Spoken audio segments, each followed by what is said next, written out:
Mahal kong Benny, mula ngayon hanggang sa kabaan ng buhay natin, pangako ko na mamahalin, pahalagahan at pasasayahin ka. I'm up all night just to hear a story. When I'm with her, there's no hurry, holding on to every word she said.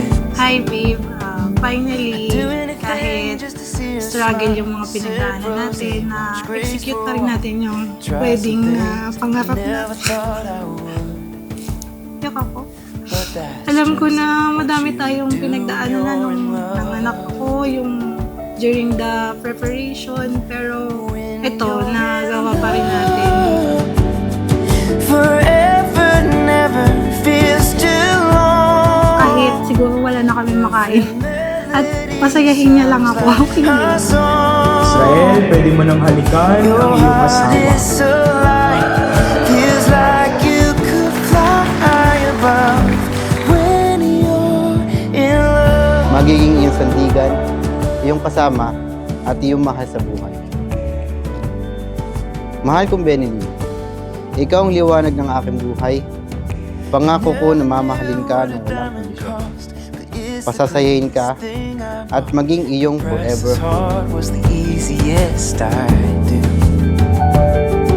So when we laugh or when we cry, know that I'll be by. Ang pagmamahal ko sa iyo ay walang hanggan.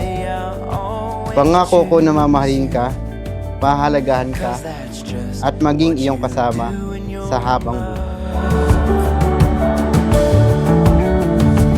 When you're in love, forever is just getting started, and you still haven't seen the best part yet. Who knows what's ahead, but we're hand in hand, that's enough. When you're in love, when you're in love. Israel at Benelin, sa araw na ito, pinatutunayan sa inyo ng Diyos na kayo ang itinadhana niya sa isa't isa. Si Benelin ay regalo ng Diyos sa buhay mo, Israel. Sa kung paanong Benelin, si Israel din ay regalo ng Diyos sa buhay mo. Sana manatiling regalo ang tingin ninyo sa isa't isa. Yeah, that's just what you get when you're in love.